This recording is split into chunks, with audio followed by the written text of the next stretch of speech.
This is Jimmy Leewert, producer of the Ralph Nader Radio Hour, with a note for our listeners. Our interview with Senator Mike Gravel was recorded before he dropped out of the Democratic primary to endorse Bernie Sanders. It's the Ralph Nader Radio Hour. Stand up, you've been sitting way too long. Welcome to the Ralph Nader Radio Hour. My name is Steve Scrovan, along with my co-host David Feldman. How are you today, David? Fantastic. And the man of the hour, Ralph Nader. Same to you, Ralph. How are you? Good. Ready for a great show. We do have a great show today. We welcome former Senator and 2020 presidential candidate Mike Gravel. Senator Gravel has a long history as an anti-war voice during the Vietnam War era. He is also noted for reading the Pentagon Papers into the congressional record at a time when the Nixon administration's FBI was putting enormous pressure on the press to quash them.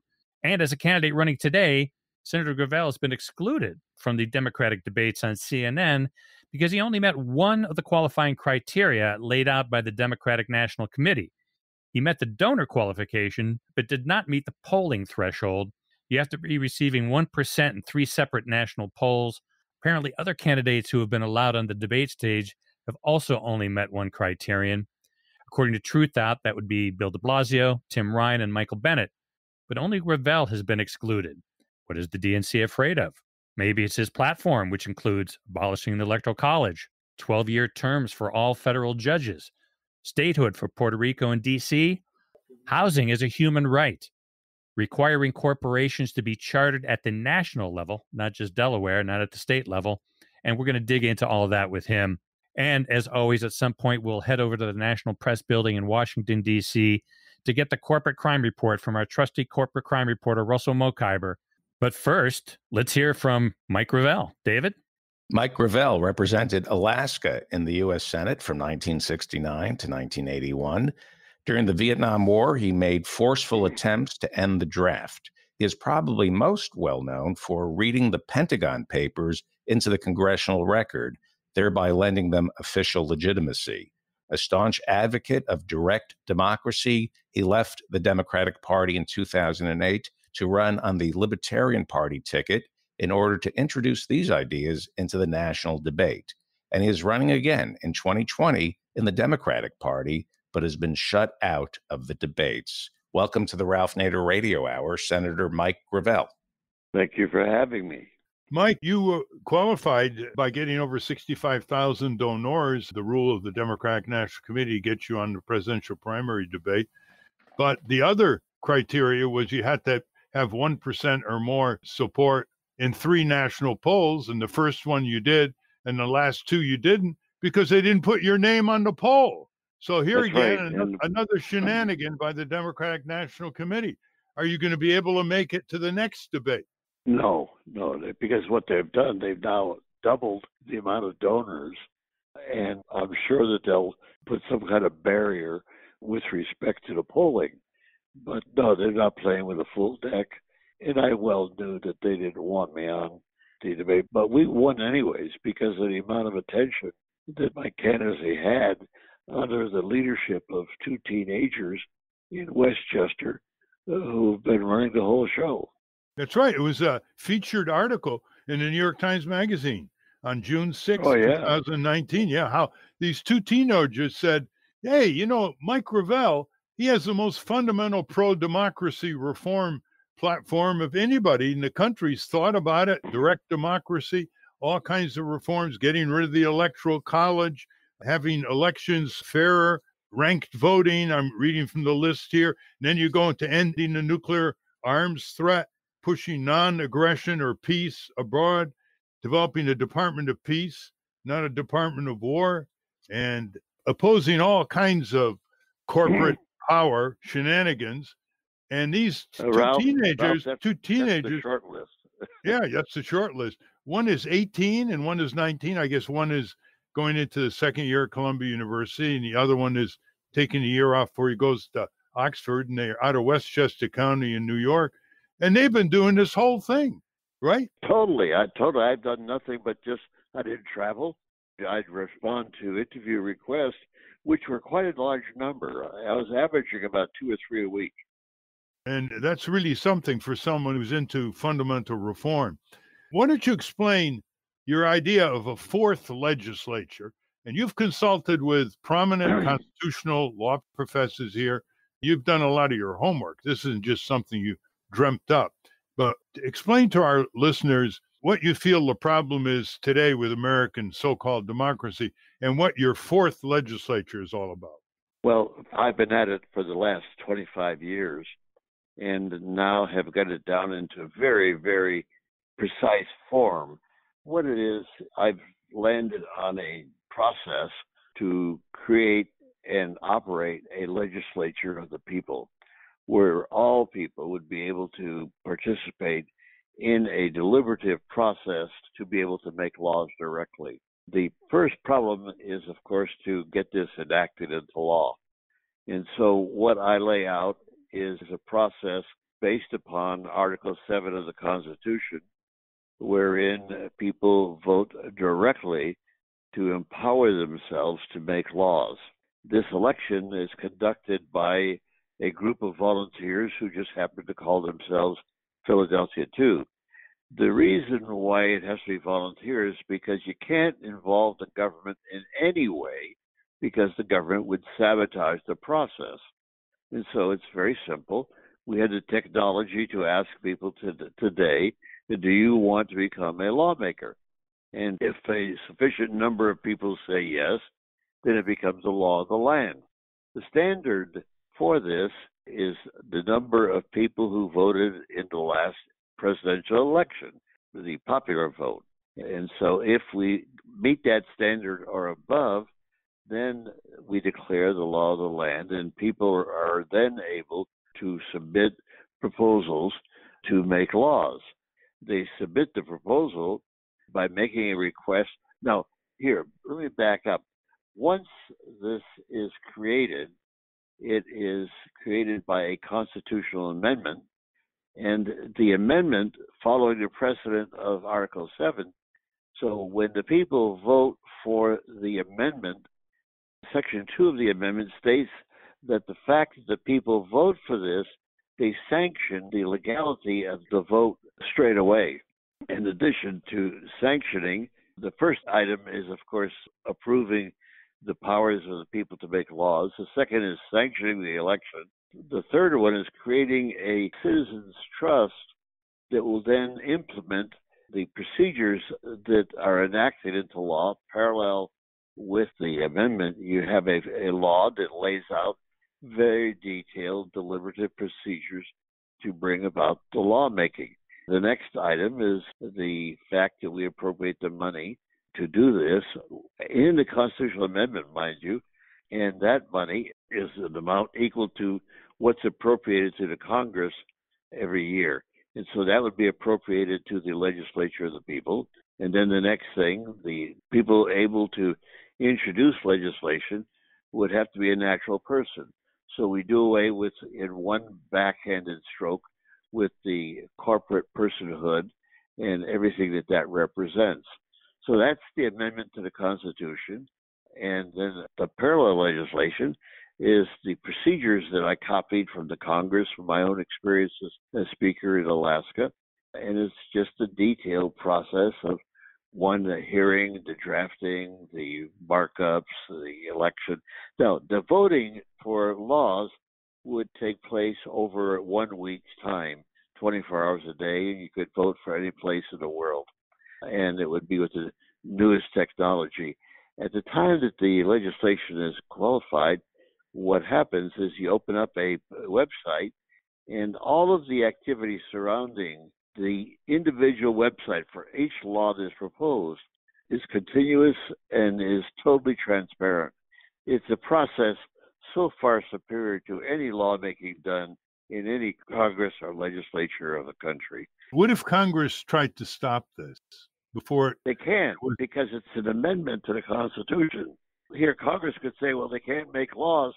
Well, if you've already got the people in the country voting for this, 80 million, 100 million people voting, you just declare it the law of the land, which is exactly what happened under Article 7 of the Constitution, declaring that the people who voted for the amendment or ratification it became the law in those 9 states.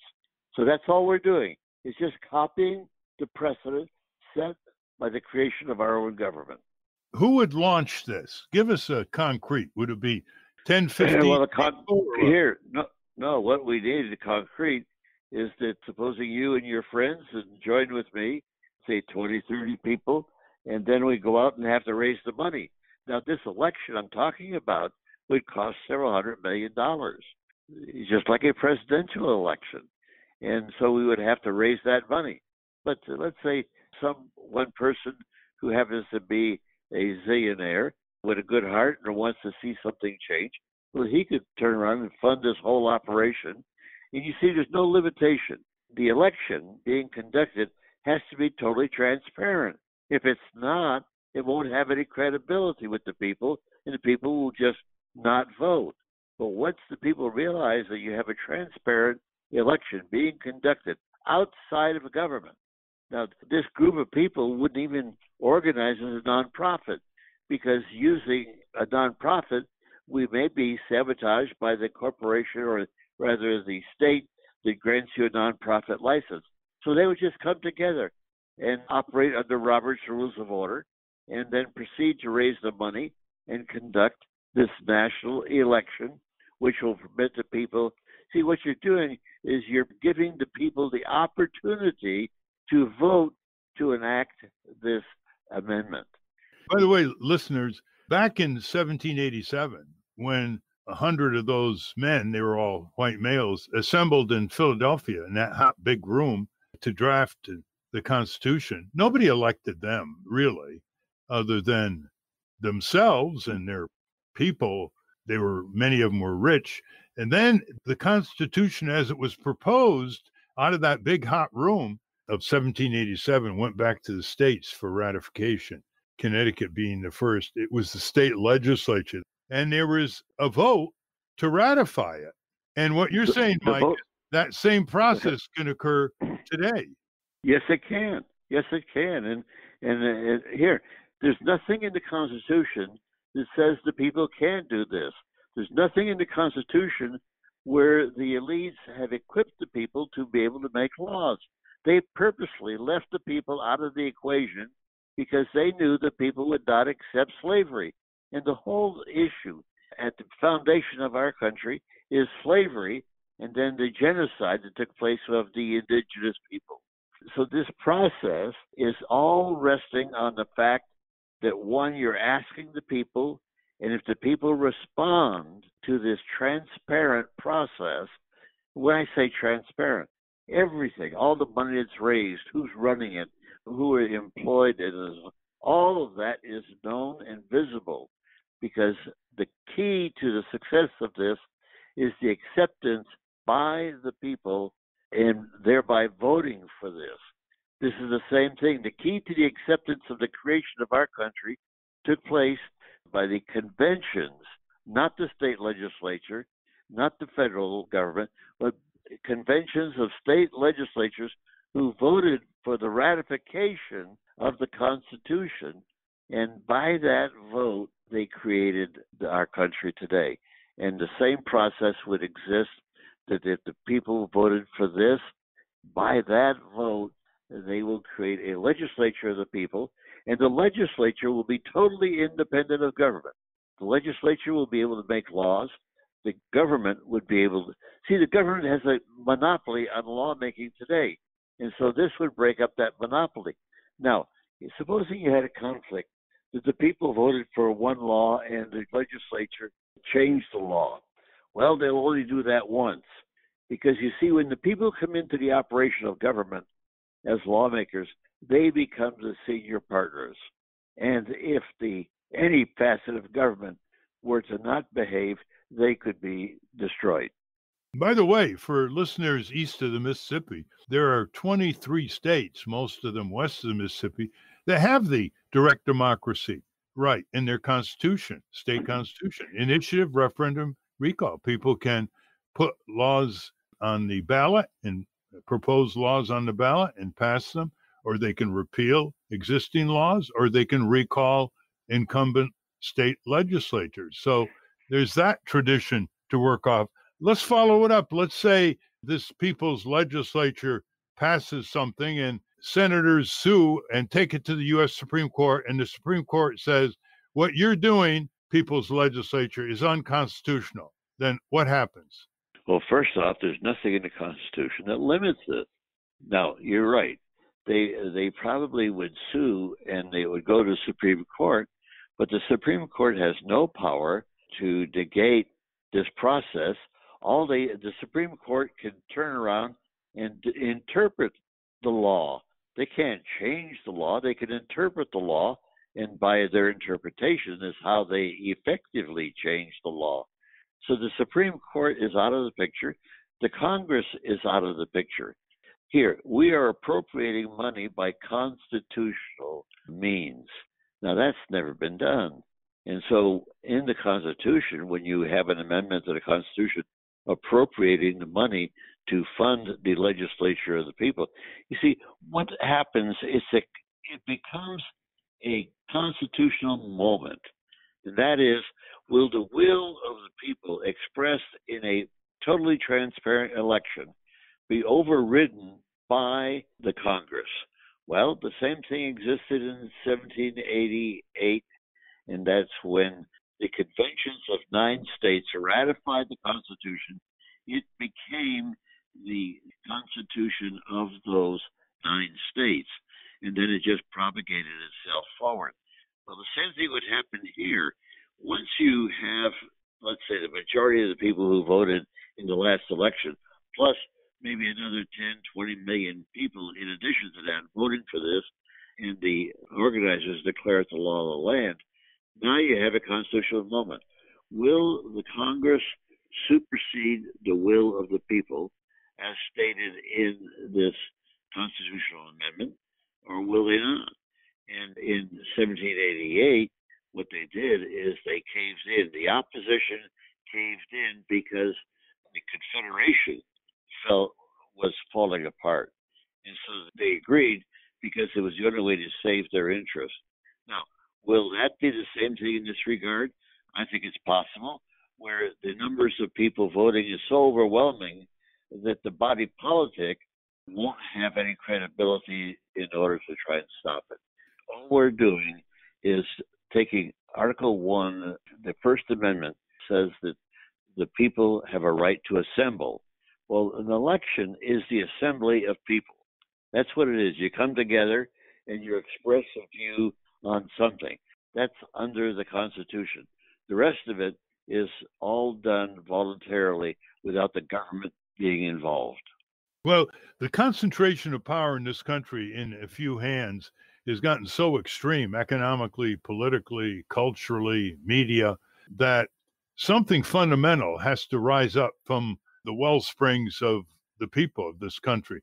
You think people are up for this? I mean, half the people don't even vote in presidential elections. It's even worse in congressional elections off year. It's hard to get people to show up at town meetings. You think people are up for this, Mike? Well, we don't know. I think that they are. But the reason why we have people not getting involved, what's the point of getting involved? Here, you get involved and you vote for some people to change and nothing happens. Then you get another vote. Here, just listen to the gaggle of comments made by the presidential candidates and hearken back to the gaggle 4 years ago and 8 years ago and 12 years ago. Nothing changed. It's, that old French saying, plus ça change, plus c'est la même chose. That's what's going on. Well, it is amazing. On the presidential debate, Democratic primary the other day, some of the people who call themselves moderates were taking on Bernie Sanders, Elizabeth Warren, for the presumption of assuming that we can have full Medicare for all, nobody in, nobody out, free choice to doctor and hospital as they have in Canada at half the per capita price. I mean, that's how low the expectation level is for the protection of the American people with full Medicare that exists in over 40 countries in the world, including Canada. So I don't know whether people are up to it. How do they even find out about it? We're going to tell you, listeners, how you can get the Gravel 2020 platform, Domestic and Foreign Policy. It runs over 20 pages, very clearly written in a moment. But how do people even find out about it when you have the corporate media in charge? Well, but that's the point I made, Ralph, that when you get this group of people, your friends and my friends, that are about to begin conducting this election, you have to raise some serious money. Now, the founders, they were able to do this because they were the elites, but they badgered the state legislatures of the Confederation to set up these conventions so they could ratify. What we need is to raise the money to go out and conduct this election. Now, the election is totally transparent. I mean, this is not rocket science. We have the technology to record everybody. And of course, once this election is done and you have the trust in position, then, of course, all of the elections conducting the enactment of laws in every jurisdiction of the United States are done by one organization, the Citizens Trust. And, of course, it would get the money from the federal treasury to do this. The faith I have is that at some point, this will go viral. This will hit enough people that people will be voting for this, not necessarily because they know in detail, because the people don't know in detail the operation of lawmaking, but now they don't have to know the operation. How many people in the United States know the intricacies of lawmaking in the Congress? Really, it's a very small number of people. The same thing would occur with the legislature of the people. The process would be such that the people could vote. Now, once the people can vote and make a change themselves, you'll see a change in the participation. People may not vote in the election, but if the law changes and that it hurts them, I got to tell you, they'll show up the next time. And the process of voting is so widespread. Here, you're talking about voting over a 1 week period, 24 hours a day. Now, that means that the number of federal laws, state laws, and local laws is going to be limited to 52 times a year. And I put forth a number of examples in the book that I've got coming out that shows that you'd be hard-pressed to get 52 state, federal, and local laws designed that really are legitimate. Now, there's a limitation on the people in lawmaking. Once you ask the trust to draft a law for you based on the concept that you have, the next thing that occurs is that the sponsors, that's us sponsoring the law, have to conduct a poll, and the poll has to be approved by the trust. And the poll has to have 40% of the people within the relative constituency agreeing to go forward in processing the proposal. That means you're limited by, and the reason why this is very, very important is that if you're going to have lawmaking, it has to have, the individual proposals have to have sufficient support to be able to qualify it. And then you have another limitation. There's only 52 a year at various levels. So the process, it took me 25 years to figure out how to do this in a most exemplary fashion. Now, Ralph, you mentioned that, we have 23 states. Well, that's true. That's the most fundamental change in our structure of government. But it's not enough. We copied Switzerland, and Switzerland makes no distinction between the people and the representative government. It's all one institution. And so what happens in the States is corrupted by the people with money, the one percenters. It's like in California, you want to do an initiative, you've literally got to come up with $1 million to just get it qualified. So we can improve upon that, and that's what this legislation is. A Citizens Amendment and a Citizens Legislative Procedures Act, when enacted into law by the people outside of government, becomes the law of the land. Well, we're talking with former Senator Mike Gravel, a two-term senator from the state of Alaska. And Mike, why don't you tell people how they can get your 2020 platform and the description of the People's Legislature? There's two sites. The one site is MikeGravel.org, which is run by these kids in Westchester. And there you can get the platform and then a lot more. The other is my personal site, which is MikeGravel.us. And there you can get a copy of the proposed legislation and a host of other articles and comments on the subject. Now, I do have a book out, and you can get it at mikegravel.us. It's called Citizen Power. And Gravel spelled Gravel. Now, you've come up with a wonderful way to thwart Donald J. Trump's accusing the Democrats of being socialists. And you do it in your typical, fundamental, deliberative manner. And on July 27th, you put out a press release called What About Republican Socialism? And you're basically saying, look, if socialism is going to be a topic in the coming up presidential election, let's not just talk about democratic socialism, let's talk about Republican socialism. Republican socialism, as some of our listeners know from our prior programs, is the corporate state, crony capitalism. It's Wall Street bailouts. It's a military-industrial complex. It's the control of the tax system to benefit the few. It's all kinds of subsidies, handouts, giveaways to corporations. It's the control of Washington, D.C. by Wall Street and other giant corporations. It's the control of the electoral process through money and limiting alternative candidates and parties. Or you say democratic socialism, well, that's full Medicare for all. That's a living wage, education for all, building our public works and repairing them, getting the corruption of money out of politics, and cutting the defense budget in half. That's right, which should be called the war budget if we used our language properly, the combating climate disruption, and so on. That would be a great thing. And, you know, Bernie Sanders tiptoed into that area when he once at least said, well, democratic socialism is better than corporate welfare or corporate socialism. But I like the way you set it up. Okay, Donald Trump, you're the trumpeter of Republican socialism, and we're going to hold you accountable. And then you can talk all you want about democratic socialism and see how it polls against you overwhelmingly, like living wage, cracking down on corporate crime, and having universal health care. What do you think of that idea, Steve and David, as a political strategy? I think it's great. I mean, I'm surprised nobody has taken it up. Somebody who can get on the debate stage should steal it from you, Senator Gravel, because, you know, we've talked about on this show, we talk about corporate socialism, but just calling it Republican socialism puts that label on it that it's going to be hard for them to escape, especially as the way you defined it, Ralph. What do you think, David? Absolutely. I was reading about J.P. Morgan and how he saved the economy in the late 19th century, and it was corporate socialism.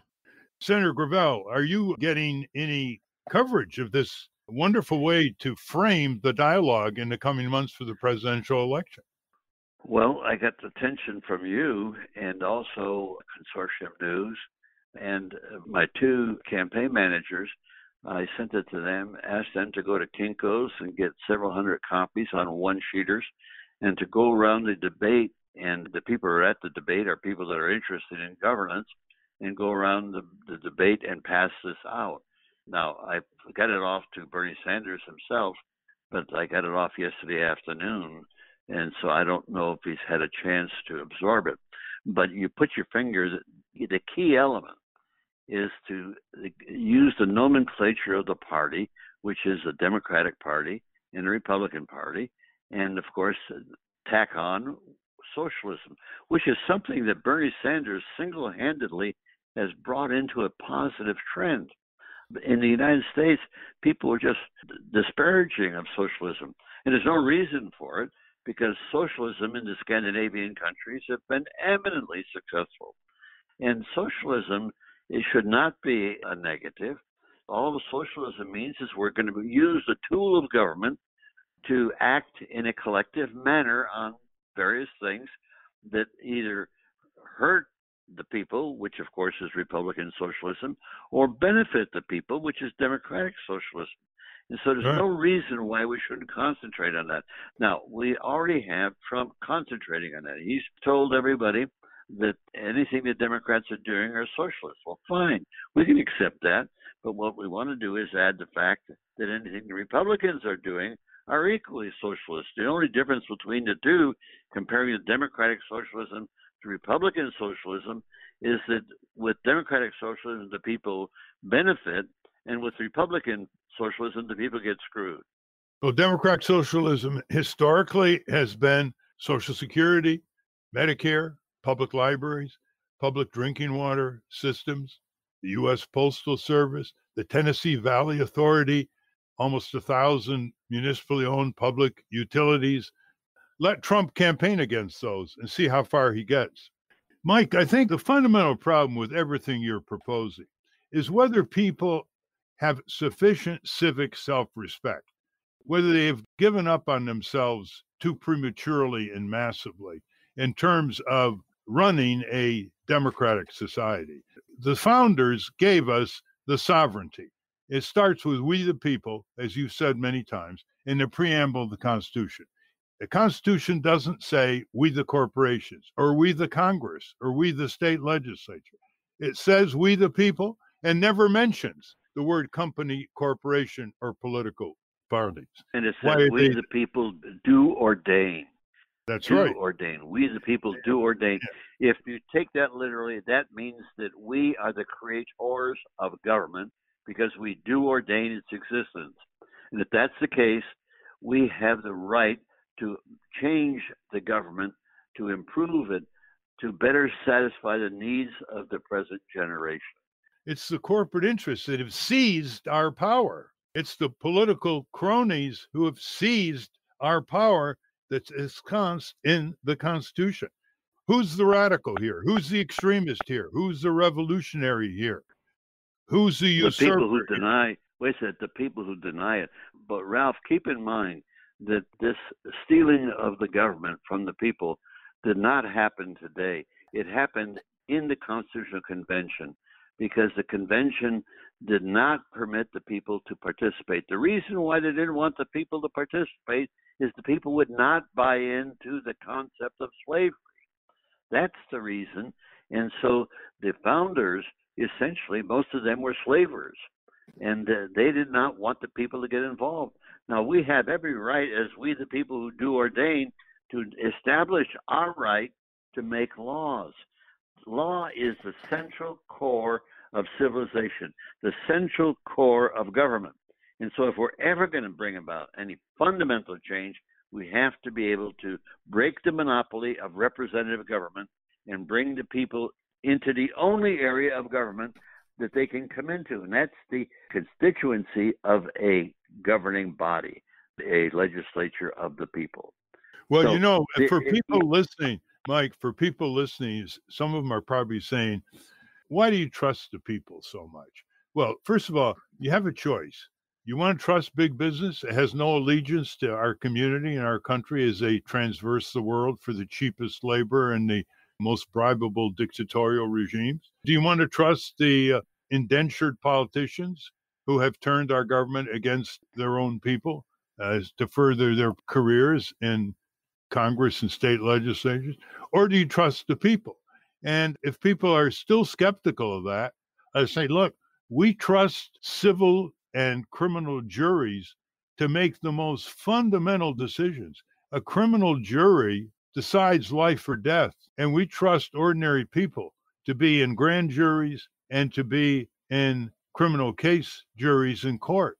So we've already manifested our trust in the overall jury system, and we should study that and see how well it's worked compared to the alternatives. Everything is compared to the alternatives. Let me enlarge upon that. Okay, go ahead. I think that can be stated more succinctly. We are ruled by a minority of 1%, believe it. So you have your choice. You can continue to be ruled by the 1%, or you can be ruled by the majority of the people on earth. So you make a comparison. We're either ruled by majority or ruled by minority. So if you can say, if you want, continue your rule by the minority and be oppressed, or turn around and set up the procedures whereby the people can rule themselves. And this would be the first time in history where we would have a government where the people rule by the people. And what do you do about dissenting minorities? How do you protect dissenting minorities? You protect the minority by law, and the majority can protect itself by its very numbers.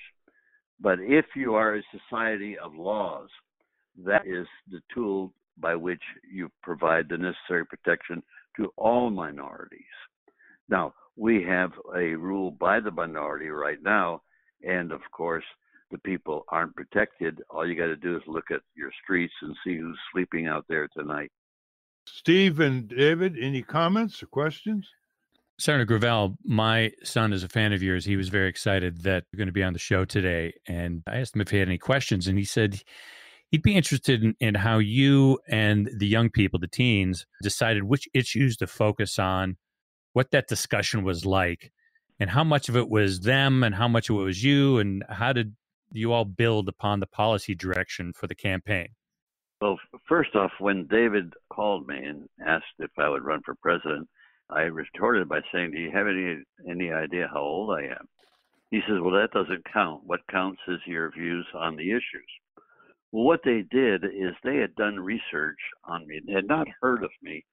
And all of a sudden I came up in a chat group and this rang a bell with them. So they did research on me, on when I ran for office, the Pentagon Papers, all of that, and developed a list of what they were for. Now, how they really captured me was by putting at the top of the list, creating a legislature of the people. Well, that, of course, is what floats my boat. And this is just a segue. You've heard the cliche, give a person a fish and you feed him for a day. Teach him how to fish and you feed him for the rest of his life. The same thing is with lawmaking. Help somebody get one amendment or get one law enacted, fine. But teach him how to make laws and he can be a lawmaker for the rest of his or her life. That's essentially. Now, the development of the platform was interesting. They took all of the issues that they were able to get in the public domain that I've supported. Then they would call me on the phone, ask me about this, and it was a bunch of kids. They were contacting them, and how does Gravel stand on this, stand on that?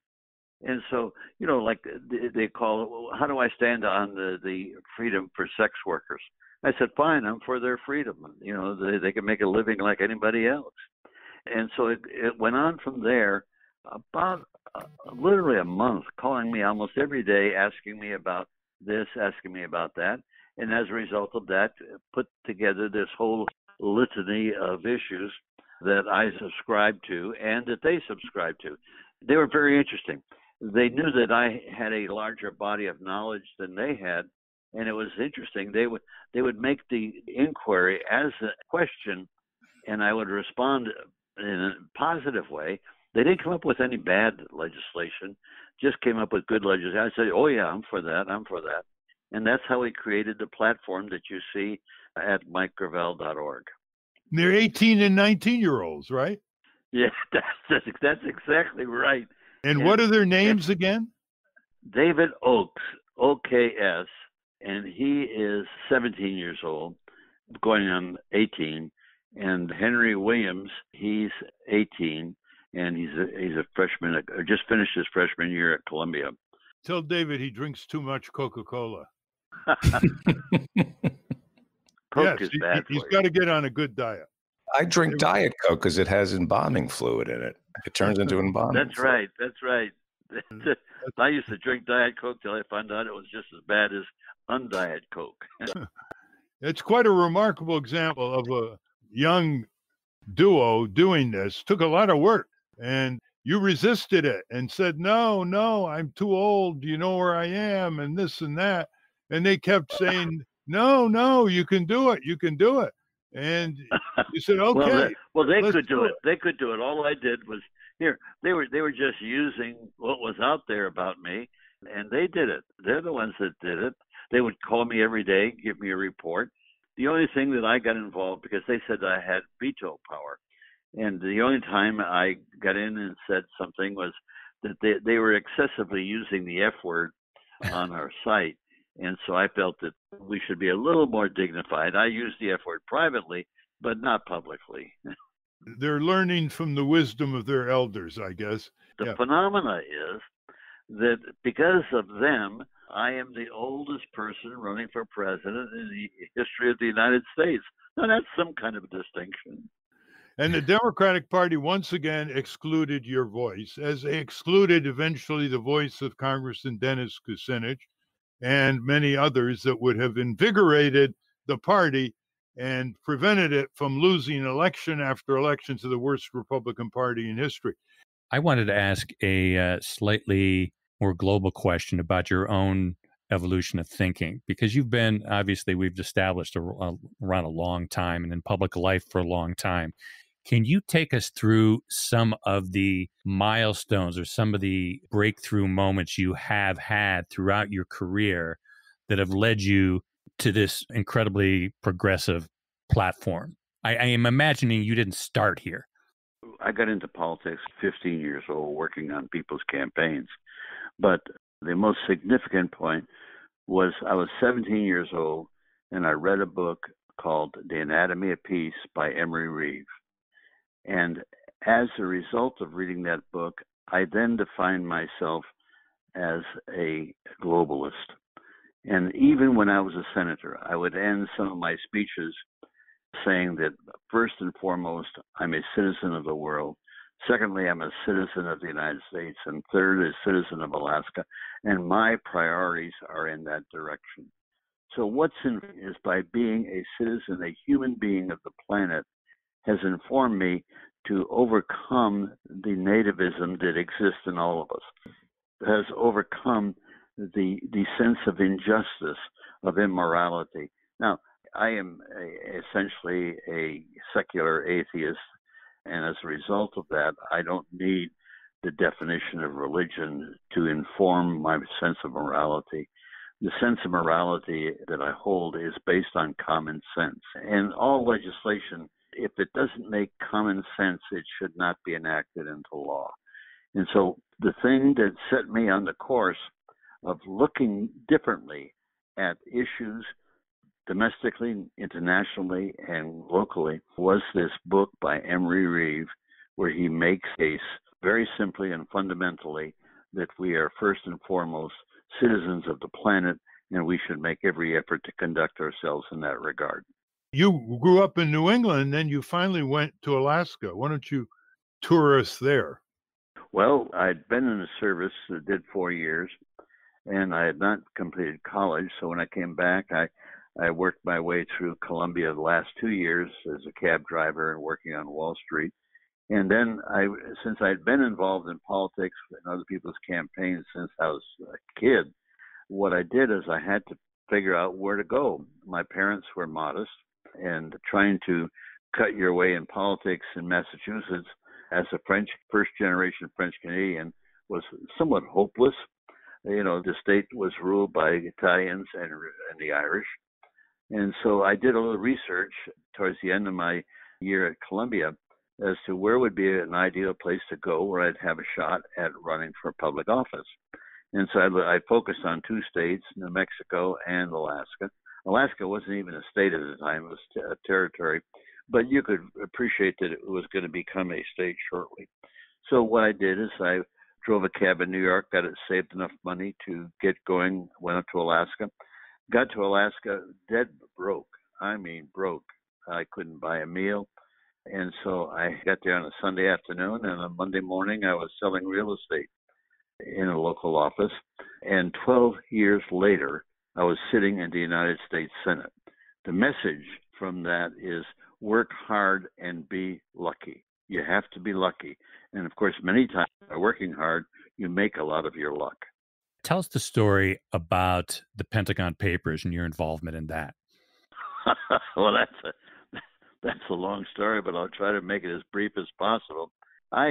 With Mark Hatfield, we were going to wage a filibuster to force the end of the draft, which was going to expire at the end of June. And unbeknownst to us, Mike Mansfield set it up that our filibuster was operating on a 2-track system where we would... He was the Senate Majority Leader at the time? Yeah, the Majority Leader at the time. What year was this, Mike? This was 1971. And so he set up on a 2-track system where all we had to do was show up during the consideration of the Military Authorization Act. And of course, Mark didn't have to get involved because it wasn't all that difficult a task. In the course of that, that started in May. In June is, of course, when the New York Times came out with the Pentagon Papers. And that was a total consternation. And so what happened is Ellsberg, who's the one that did this, lost faith in the New York Times because of the delays involved. So he contacted my office and asked me if I would release the Pentagon Papers as part of my filibuster against the draft.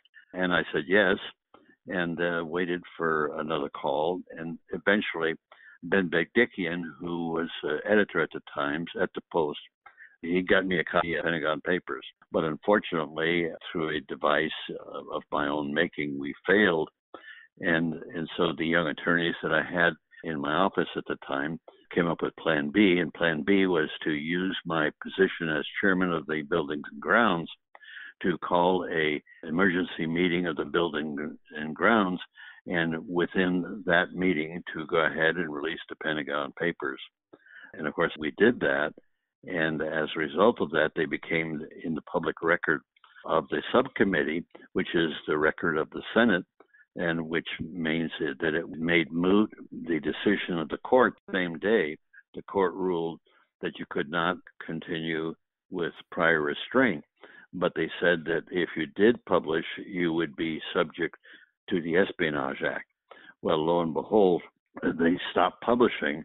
And I went around trying to get somebody to publish the papers and was not able to get anybody except Beacon Press, who had a donation anonymously from somebody on Long Island to go ahead and print the papers. And so the papers became known, were printed as the Gravel edition of the Pentagon Papers.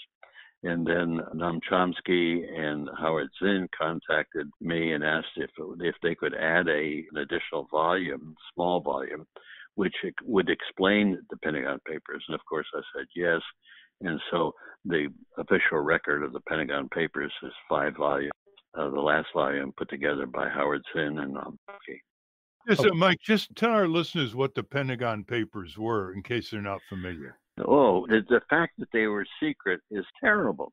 Robert McNamara, Secretary of Defense, who was getting religion a little bit at the end of his tenure, he commissioned a study to find out how the hell we got into this mess in Vietnam. So the study was done. Ellsberg was part of the study.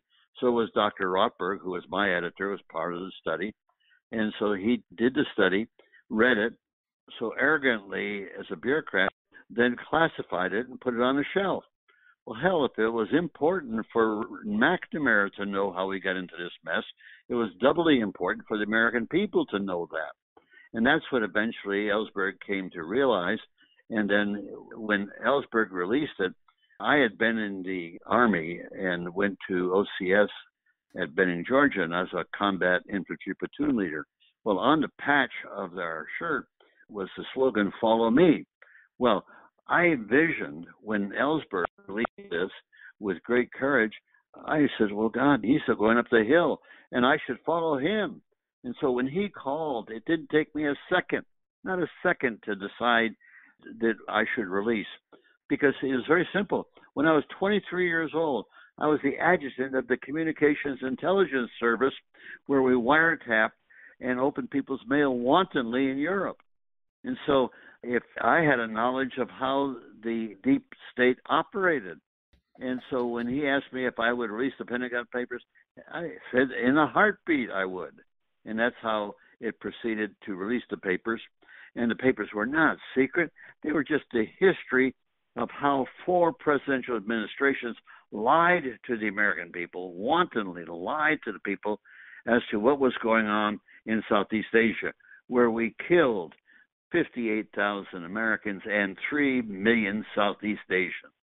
Can you explain to me the rights that a senator has entering documents into the congressional record? Were the Pentagon Papers printed in the congressional record or not? No, they're not. Here's the process. I put them into the record of the subcommittee. However, they're now there in essentially de facto in the Senate record. But the Senate's not going to print my version of the Pentagon Papers. That's the reason why I had to go to the private sector to get them printed. Why wouldn't they print your version? Well, because they thought that this was secret. Most people think that, well, it's all the president's fault of all this crazy secrecy. Hell no. It's as crazy in the Congress as it is in the presidency. Here, these sanctions on other countries, well, they're put in places by the Congress as they are by the presidency. The same thing with the secrecy, and that is when you can classify, when you could hold secrets, you feel superior to the people who don't know what the secret is. And that's the mental attitude that exists in many members of Congress. You just had that recently with all this element with the Mueller report. The Mueller report should have been totally released to the public. Of course, it was not. It was redacted wantonly. And the Congress does this all the time. They go into special session. I would say, based upon my experience as a top secret control officer when I was 24 years old, mind you, that the 80% of what's held secret in the United States should not be held secret.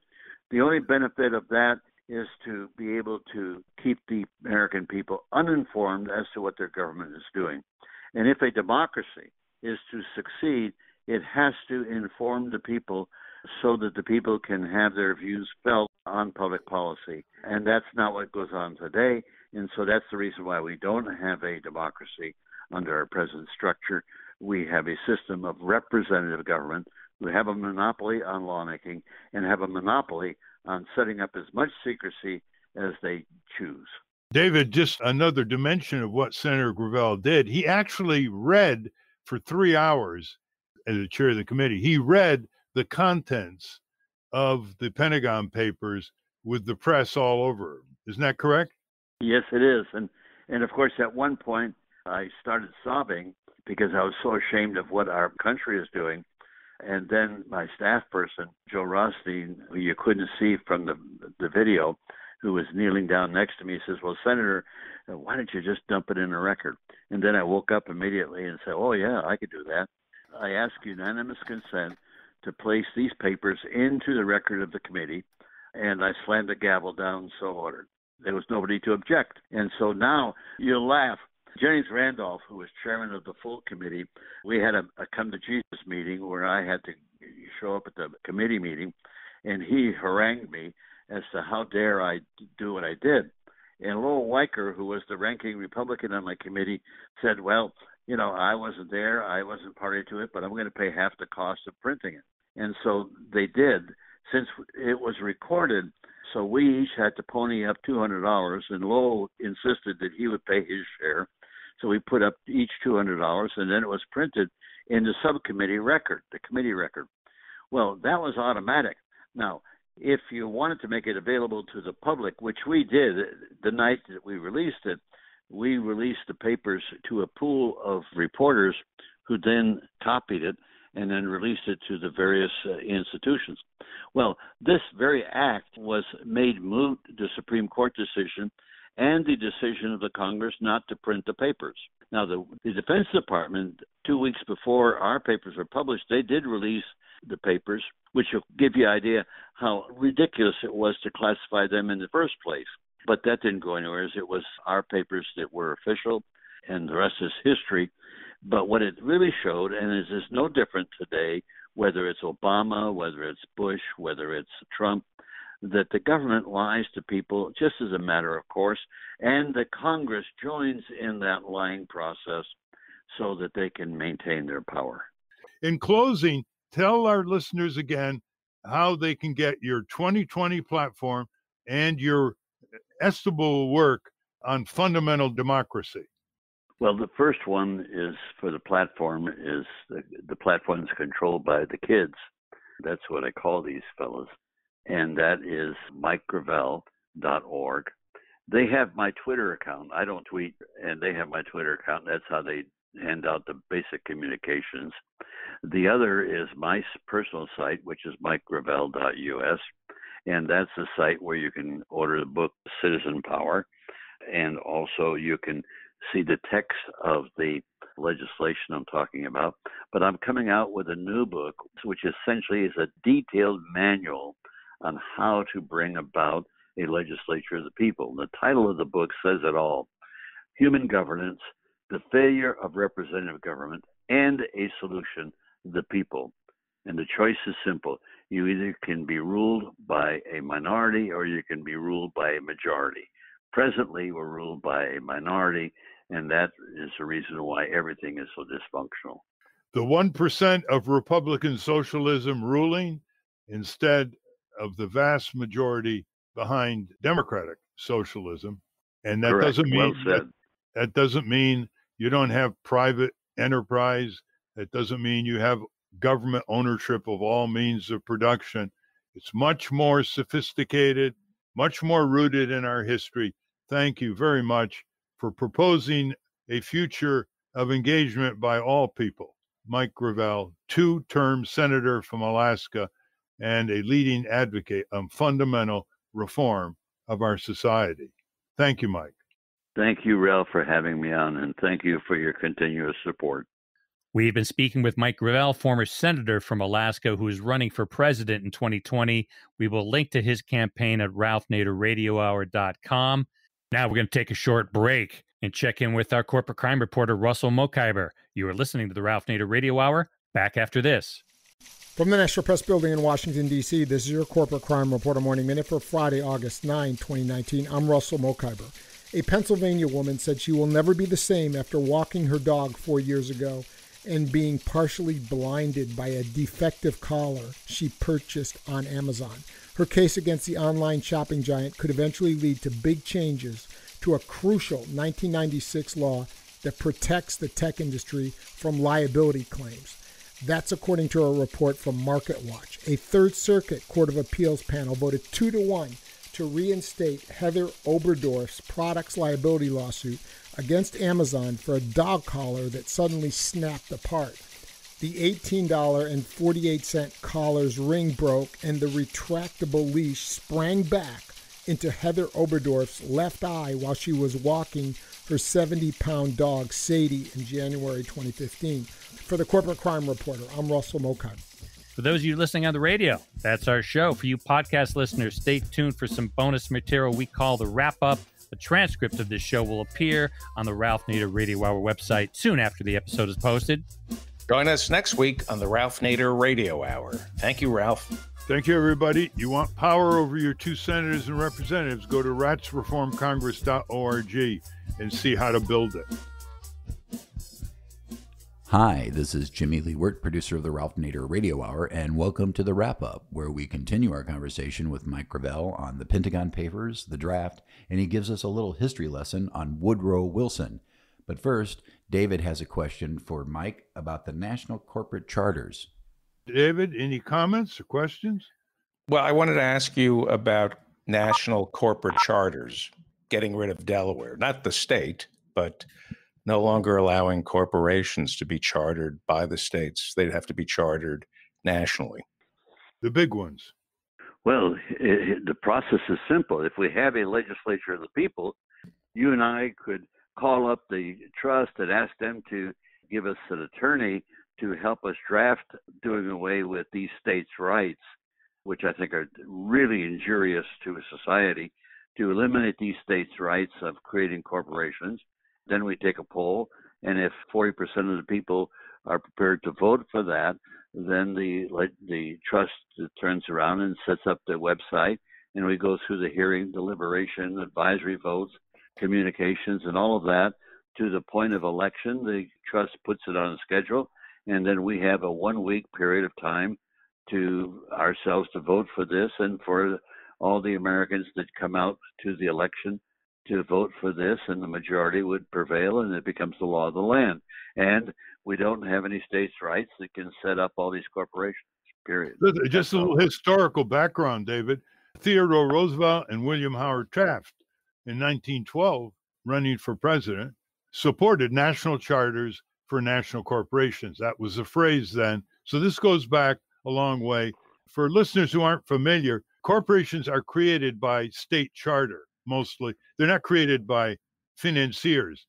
Investors finance a corporation, but it is brought into existence by state charters, and Delaware has cornered the market by being the most permissive charterer. Like General Motors is chartered, Citigroup is chartered in Delaware. But David, in addition to that, the Supreme Court has ruled that these corporate charters are human beings. They're natural persons, and they have freedom of speech, and that's where they get the freedom to spend their money on speech in elections. Right, and federal charter would take away that kind of personhood. You cannot have equal justice under law, people, between you, me, and others, and General Motors, ExxonMobil, Pfizer, and Kenneth Copper. You cannot give corporations, artificial people, the rights under the Constitution of real human beings and expect to have equal justice under the law, because they have too much power, too many immunities, too many impunities, and of course, enormous wealth to buy the political system. So that's one reason for federal charters. And we have the historical precedent of basically two Republican politicians back in the early 20th century coming out for why the delay. It's only gotten worse in terms of globalization, corporate style. David, to elaborate your question, the Congress is always deferring to the censorship demands of the executive branch, especially the national security agencies. And so they send reports to the Congress and congressional committees, all blacked out and censored, etc., when under the speech and debate clause, every member of Congress has the most absolute freedom of speech protected from any kind of legal action you can imagine. So there's no excuse whatsoever for adopting in our legislative branch the pattern of draconian censorship, blacking out what the people have a right to know. That was what I was going to ask in terms of, could you have had a Mr. Smith goes to Washington moment where you, during a defense appropriations bill, stood up and started reading the Pentagon Papers as a filibuster? Could they then stop you? Would Mike Mansfield have the right to stop that filibuster? Well, Mother Nature stops you. Wait a second. Mother Nature stops you. Most people don't realize in the old days, Huey Long and others, when they filibustered and they weren't able to go to the bathroom, they just pissed on the floor of the Senate. and that was the normal process. McConnell's doing that now without a filibuster. Well, he's doing it literally and figuratively. But no, what the process here, I debated filibuster because of Mansfield letting it happen, the draft for 5 months. Now, you can't filibuster for 5 months. It's because Mansfield made it possible.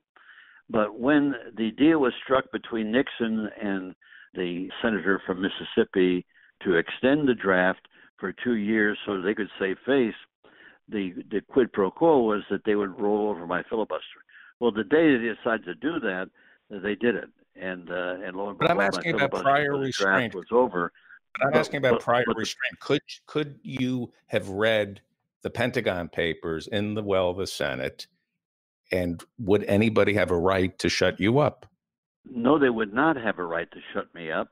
But then again, how would I survive for 3 or 4 days in the well of the Senate talking? The Mr. Smith goes to Washington is a little bit of it's Hollywood's interpretation of the filibuster rule. But in point of fact, the filibuster rule is they have to get the floor. Once you have the floor, the reason why I wasn't able to do it in the Senate was when I went to the Senate with the Pentagon Papers, fully intending to read for the next 2 or 3 days, I put on a quorum call so that the staff members could call their families and say they're not going to be home that evening. And the senator from Michigan was holding duty on the Senate floor, and came up to me and asked me when I put on the quorum call, he said, "What are you doing?" I said, "Well, I'm just going to continue my filibuster into the evening." And then he walked away. So when I made the motion to stop the quorum call, he objected, and that means that we could not proceed on the floor of the Senate without a full quorum being there. And the Republicans were calling people on the phone, telling them not to come to the Senate. And I had my people trying to get the Democrats to come to the Senate. But we gave up with the futility of that. And then that's when these young attorneys figured out that I could use my committee assignment for that, which you'll find very interesting, was the House Un-American Activities Committee. Because as the committee went around the country looking for communists, they would be able to set up an immediate hearing by giving notice to the members and proceeding with the hearing and with the right to swear people in and try to get their communists. Well, in my particular case, it's the same thing. I was calling a hearing of the subcommittee. We put the notices out, and this was 10 o'clock at night, put the notices under the door of each one of the committee members, and then a congressman from New York came forward and wanted to testify before the hearing. And his testimony was, I want a federal building. And I interrupted him and said, well, look, I'd love to give you a federal building. I know you need a federal building, but we don't have the money to build you a federal building. And the reason why we don't have the money is because we're squandering it in Southeast Asia. And if you'll permit me, I'll read you how that happened. And I proceeded to read the Pentagon Papers. And like what Ralph says, I broke down about 2 or 3 hours into it. And I hadn't slept for 3 days. And to truth be told, I was scared stiff. I didn't know what was going to happen to me. The only final thought I would have, and that's, of course, is self-serving to what I believe in, and that is that the answer is the people. There's only two venues for change.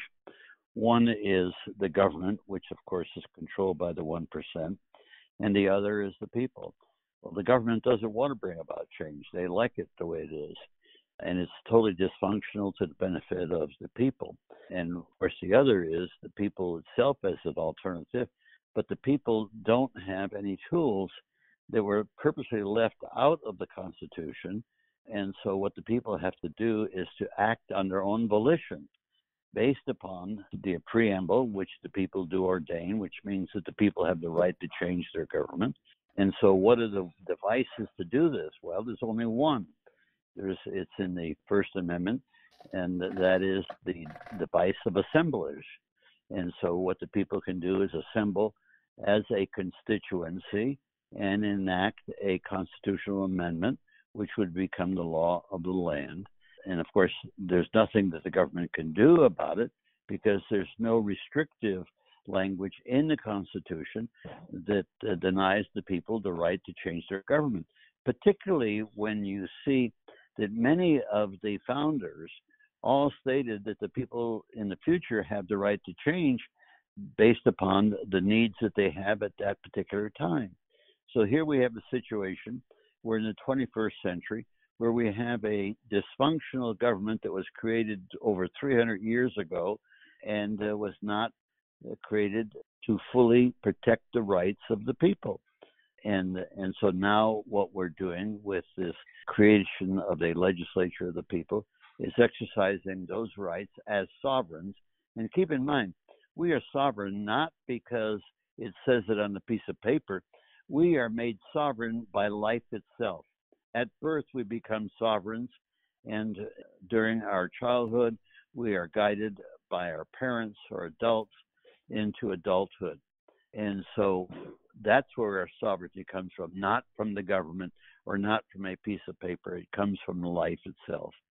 You've led such a fascinating life and a stand-up life.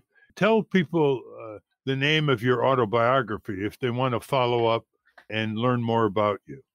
Okay, well, it's partial autobiography. It's only based upon, well, there's really two books out there that are significant. The one that you're talking about, Ralph, is A Political Odyssey, the rise of American militarism and one man's fight to stop it. Well, I haven't stopped it. The other book out there is Citizen Power and Kingmakers. Kingmakers was done with David Eisenbach, a professor at Columbia, and Citizen Power I wrote on my own. What was the name of the autobiography? A Political Odyssey. And that was done by myself and Joe Lauria. And Joe is now the head of Consortium News. And of course, Ralph, you did the foreword on Citizen Power, which is not a biography, but it's a polemic, but it does talk about direct democracy. And the other was a co-authorship with David Eisenbach, the Kingmakers, the various media, how they got us into the Iraq War. the guilty party that we don't really focus on because they control the airways is that mainstream media is nothing but a puppet of Wall Street and the military-industrial complex. And so that's the reason why, from a communications point of view, it's extremely difficult to get the word out to the people. And that's the reason why I say that to conduct a national election outside of government, we also literally have to do it outside of the mainstream media because they would be attacking it at every step of the way. But here again, our cause is just. All we're trying to do is to equip the people to be able to make laws. It'll be tough sledding at the beginning, but at some point we'll reach critical mass. And when that happens, it's Katie bar the door. People will be able to make laws. Okay. Do you regret contributing to the elimination of the draft? I know Ralph has said he's regretted it. Oh, yeah. Well, I forced when they overrode my filibuster in September of 71, it was with the proviso that Nixon would save face, and so would the senator from Mississippi, John. And so what they did is it was extended to 73. Well, in 73, I was still there and prepared to filibuster it again, and Nixon did leave it expire. But what happened in one of Nixon's books in rehabilitating himself, he wrote the statement that he figures that letting the draft expire was the biggest mistake of his career. Well, he had a lot bigger mistakes than that, but it's interesting that he didn't want to do it. He was forced into doing it and forced into what I was doing, which was filibustering it. So I always characterize my role as the person forcing the end of the draft. The people still have to sign up. But the draft won't come back because if they try to bring the draft back, they got to draft women. And these religious nuts on the right, there's no way they're going to let their daughter get drafted into the military. Do you wish we had a draft, Ralph? Did I put words in your mouth, Ralph? Don't you think we should bring back the draft? Well, a volunteer army has been disastrous. It's led to a new caste. It's led to private armies. That's what Prince and Blackwater was all That's about. Right. Yeah. That's the unintended consequence of ending the draft. But no, I would still be opposed to the draft, probably different than Ralph. But my reasoning is that it was the draft that permitted Lyndon Johnson to scale up 500,000 troops in Southeast Asia. And so the draft is very draconian. In other words, here, the person that I think did the most damage in American history is Woodrow Wilson. Woodrow Wilson not only reinstituted the draft, he instituted the Federal Reserve, which is how the banks make money or create money for the country. And then, of course, what he did is he had the Espionage Act and the Sedition Act. Woodrow Wilson, who was a racist, reinstituted segregation into the federal government the moment he got elected. And of course, he turned around and brought us into the insanity of the First World War. Had he not gone in and let the two sides bleed themselves into an end to the war, we would not have set up the war in the Versailles Treaty to set it up so that the likes of Adolf Hitler could come to power in Germany. And my point, Mike, is that if you're part of the risk, you'll be part of the solution. And a draft creates huge resistance, and a volunteer army creates huge withdrawal by the mass of the people on foreign and military policy. So, Ralph, I can't dispute that. I think you're correct. I saw it both ways. And the Vietnam was a result of the draft, and as a result of the kids just taken to the streets and did not want to go. Judith Ehrlich has got a documentary coming about how the young men who did not want to serve went to Canada and withdrew or went to jail and all of that. That subject is covered very well in the Most Dangerous Man Alive documentary. It was incidentally done by Judith Ehrlich also. Yeah. Wars are not going to be fought with masses of people requiring a draft anymore. They're going to be fought with. So the argument that it fed the troops for Vietnam or Lyndon Johnson has been rendered obsolete. It's an archaic argument at this point. And I agree with that. It's amazing. For example, I would go around college campuses after the criminal invasion of Iraq, and people could care less. They weren't going to be drafted. They could care less. There was no debate, no agitation, no resistance. And that's what happens when you have a professional army. And as you say, the next step after professional volunteer army is corporate armies. Well, then we've always had that. That's through the whole labor movement history. Starting with the Haymarket riots, Pinkertons. That's right. The Mattawan Wars, the Pullman strike, the Ford and GM strikes, and the coal strikes during the Second World War. So from the Civil War on was nothing but an effort made to crush working people who only wanted a fair wage and healthy conditions in the workplace. That's American history that we don't read or follow. And we always create the rosy picture that, we're the greatest people on earth. We're the most moral people on earth. I got to tell you, it's a hoax. It's a myth. We have a very bloody history, and it's going to take a great deal of here. Just the fact that the Reconstruction was cut short by the Hayes-Tilden contest, it should have continued for another generation, 25 years. It would have taken to overcome the ability of the racists in the South to regain their political power. And that was denied by a crass deal done between Tilden supporting Hayes in order to end the Reconstruction. What a horrible, horrible experience for the people of color in the United States. What it did, it set up Jim Crow for another 90 years of oppression and in total violation of the Constitution, which really says something about the people's attitude towards the Constitution, if it permits them to do it. And this is the whole issue of states' rights, which we don't see in many other representative democracies. We just see a federal system. Oh, let me add one thing that's extremely important. We will never see peace. We'll never see control of the environment.